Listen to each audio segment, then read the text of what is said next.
Hello दोस्तों, medical point में आपका स्वागत है। अगर आपको आपके हेल्थ से जुड़ी बेसिक जानकारी पता नहीं है तो मैं आपको आपके हेल्थ से जुड़ी कुछ इम्पोर्टेंट बातें बताने वाला हूँ। तो आइए शुरू करते हैं।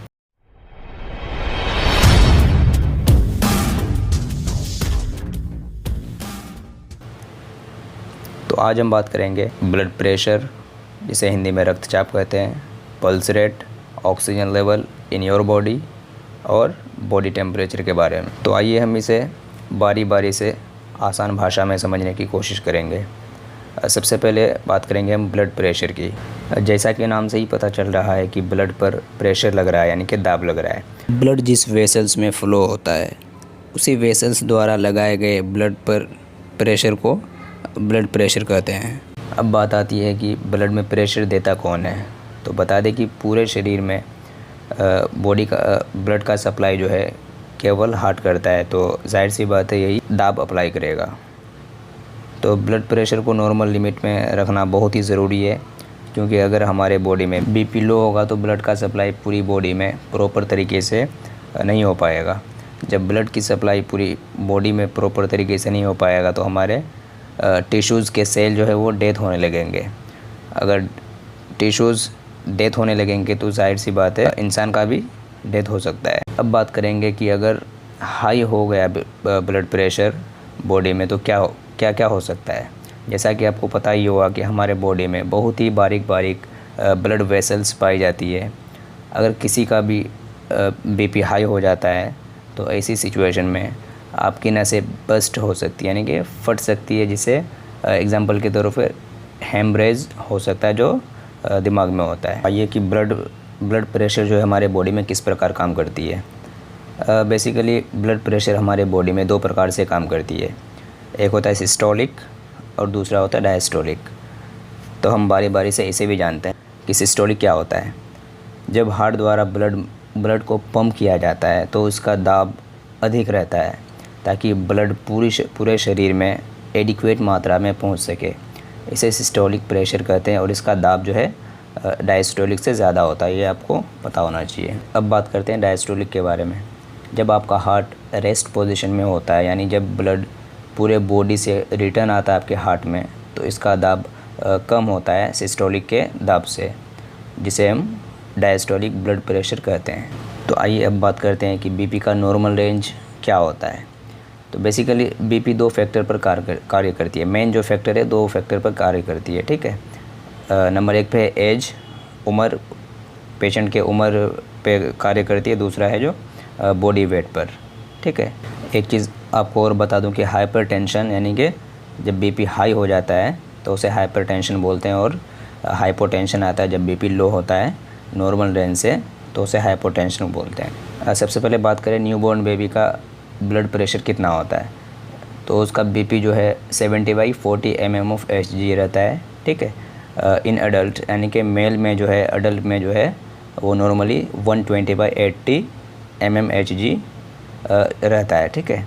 अब अडल्ट में जो फीमेल जो है, फीमेल की बात करें अगर, तो इसमें मेल के अकॉर्डिंग फ़ीमेल में हल्का कम रहता है, जैसे 115/75 लाइक समथिंग ऐसे ही रह सकता है, ठीक है। टिल द मेनोपॉज, जब तक आप मेनोपॉज नहीं होते हैं तब तक आपका बीपी जो है मेल से वो डिक्रीज़ रहेगा। जब आप मेनोपॉज अवस्था में आते हैं तो आपका बढ़ जाता है थोड़ा बहुत। अब आते हैं ओल्ड एज में, ठीक है। जो 60-70 प्लस होता है उनका जो है बीपी 180/90 mmHg हो सकता है, ठीक है। ये नॉर्मल बात है। अब बात आती है कि बीपी मापते कैसे हैं। तो आप सब ने एक मशीन देखी होगी जिसे हम स्फिग्मोमैनोमीटर कहते हैं। नाम बहुत लंबा चौड़ा है, स्फिग्मोमैनोमीटर, ठीक है। तो अब बात करेंगे सेकंड पॉइंट के बारे में, जो है blood oxygen in your body, ठीक है। तो आइए जानते हैं कि O2 यानी ऑक्सीजन हमारे बॉडी के लिए क्यों ज़रूरी है। जब हम सांस लेते हैं, ब्रीथ करते हैं, तो O2 के साथ साथ कई अन्य गैसेस भी चली जाती है। O2 हमारे लंग्स के अल्कलाई पर जाकर टिश्यूज़ से एक्सचेंज होती है, उसके बाद ब्लड में घुलकर एनर्जी प्रदान करती है पूरे बॉडी में, ठीक है। अब बात आती है कि हम ऑक्सीजन लेवल चेक कैसे करें। तो नॉर्मली इसे जो है आपने एक मशीन देखी होगी जिसे ऑक्सीमीटर कहा जाता है। इससे आप अपना जो है बॉडी का जो है O2 लेवल चेक कर सकते हैं। और हॉस्पिटल में जो आप कलाई के रिस्ट के आर्टरी में पंक्चर करके वहाँ से ब्लड सैंपल लिया जाता है, जिससे ऑक्सीजन लेवल चेक किया जाता है। अब बात करें इसकी नॉर्मल रेंज के बारे में, ठीक है। तो O2 का लेवल जो है मनुष्य में जो है 75% to 100% के बीच रहना चाहिए। अगर 75% से बिलो आता है तो अपने डॉक्टर से तुरंत कंसल्ट करें। अब बात करते हैं common sign and symptoms of hypoxaemia, यानी अगर आपके बॉडी में O2 लेवल कम हो गया तो उसमें साइन एंड सिम्टम्स क्या होता है। सबसे पहले आता है कि शॉर्टनेस ऑफ ब्रीथ, सांस लेने में आपको दिक्कत होगी, restlessness, dizziness, chest pain, rapid breathing और hypertension, confusion, visual disorder, rapid heart beat. ये सारे आपको साइन एंड सिम्टम देखने को मिल सकता है जब आपका O2 लेवल बॉडी में कम हो। अब आते हैं हमारे लिस्ट के तीसरे नंबर पर, ठीक है। अब बात करते हैं पल्स रेट की, जो ये भी एक अच्छा क्राइटेरिया है किसी भी पर्सन के हेल्थ को मेज़र करने के लिए। अब जानते हैं कि ये पल्स रेट आखिर होता क्या है। तो नॉर्मली हमारे हार्ट बीट जो है, हमारे हार्ट 1 मिनट में 72 टाइम्स ऑफ बीट करता है। नॉर्मली इसे ही हम हार्ट रेट या हार्ट बीट कहते हैं।